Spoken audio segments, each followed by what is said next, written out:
just posted on my TikTok a longer version, but I think it's really important to be a representative of Christ, because if you're telling people you believe in Jesus and think that's fine to just believe that he exists and then live like the world, how are you being holy?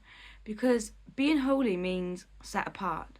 So if you look like the world, you look set apart.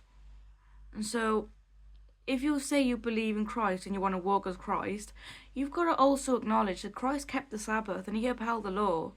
You can't say you want to be like Christ, but then say the law is done away with, and then the Sabbath's on a Sunday and you don't keep the Sabbath, and that, you can eat pork and shellfish now. Christ never did any of those things. You can't say you believe in Christ and partake in Halloween, dress like a slut, and then, partake in Christmas, which is nothing about God. It's just doo-doo sprinkled with sugar and then made for you to believe it's about God. So, yeah, if you believe in Jesus, it's very important that you are a representative. Like a bestie, you want to do everything your best friend does and be like your best friend.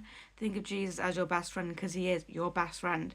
He has your best interest at heart. He knows you inside out. He will guide you on the narrow path. He will guide you towards righteousness. So it's really, really important that when you ask him to be in your life and to lead your life, to go study his word.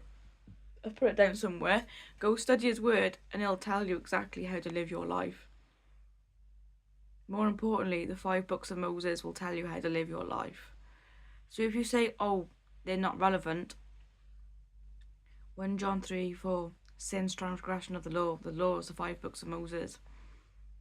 If the law was abolished at the cross, then everything in the 10 commandments, they're gone, because that's a part of the law. So that means it's right to go steal from the bank today and I'm going to get rich. But no. Nothing changed at the cross except Jesus saved you from sin. He didn't do away with death. He didn't do away with sin, because death and sin is still here. So for those Christians that say the law was abolished at the cross, you've added to the word, because it doesn't say that. Even Jesus said in Matthew 5:17, do not think I've come to abolish the law, but to fulfill the law and the prophets. Fulfill doesn't mean abolished.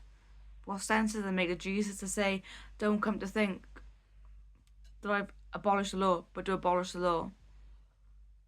So with that, Shabbat Shalom, because it's a Sabbath today, so do not go to church tomorrow. Tomorrow isn't the Sabbath.